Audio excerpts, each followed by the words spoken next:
Είμαστε εδώ πέρα με τον κουμπάρο μου για άλλη μια φορά στο ψάρεμα.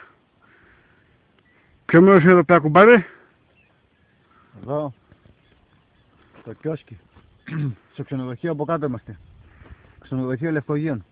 Δεν είναι ακόμα έτοιμο, αλλά θα γίνει μέχρι το 2020. Και για πες με το κουμπάρι, τι ακριβώς ψάρια έχει εδώ πέρα η λίμνη? Έχει 6 λογιών ψάρια. Ναι. Έχουμε το κοτά, όπως βλέπουμε τώρα, το κοτά είναι η Μπριάννα. Και εδώ είναι η Μπριάννα. Ναι. Το γρυβάδι που φτάνει μέχρι και τα 15 κιλά. Η πεταλούδα και αυτή κάπως εγκίνηται, τώρα πόσο ακριβώς δεν ξέρω, 2,5 κιλά. Και το ιταλικό αυτό το σκυλόψαρο, το γλυκού νερού, που αυτό είναι να το βγάζεις και να το ταΐσεις στις γάτες. Για να το φάει άνθρωπος δεν είναι. Και λείπουν εδώ τώρα στην φωτογραφία το κοτά, λείπει και ο κέφαλος και ο γουλιανός. Κανονικά πρέπει να τα έχουν, να ξέρουν τι ψάρια πρέπει να τα έχουν. και τι κηδούν σε... Μάλλον στην επόμενη δεκαετία που θα βγει το Πασόκ θα τα βάλει.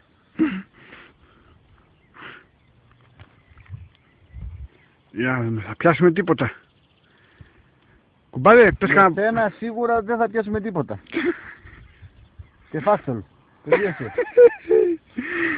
Εσύ είσαι μαύρη γάτα, όπως είπα και τις περασμένες.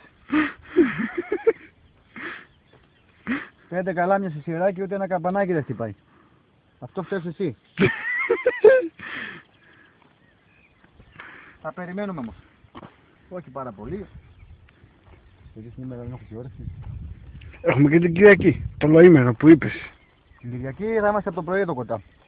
Κυριακή θα βγάλουμε, καμιά 10 ψάρια θα βγάλουμε. Και αν δεν βγάλουμε τι γίνεται? Θα σε πετάξω μέσα εσένα για δόλωμα.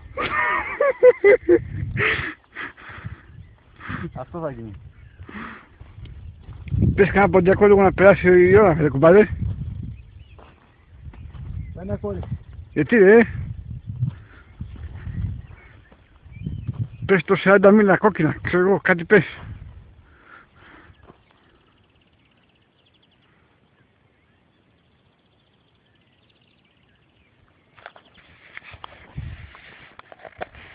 Από τα Λευκόγια, με αγάπη, γεια σε όλους.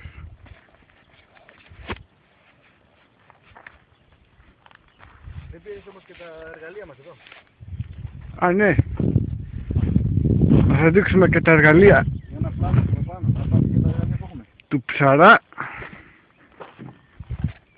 Εδώ είναι το δίχτυ μας, όπως βλέπετε. Εδώ είναι η τροφή, το δόλωμα, καλαμπόκι, φράουλα. Εδώ βλέπετε τραβολώματα.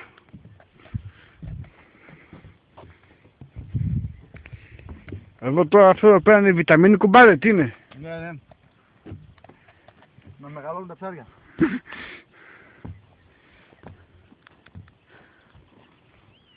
Α πούμε κανένα τραγουδάκι? Όχι. Γιατί? Άλλη μέρα.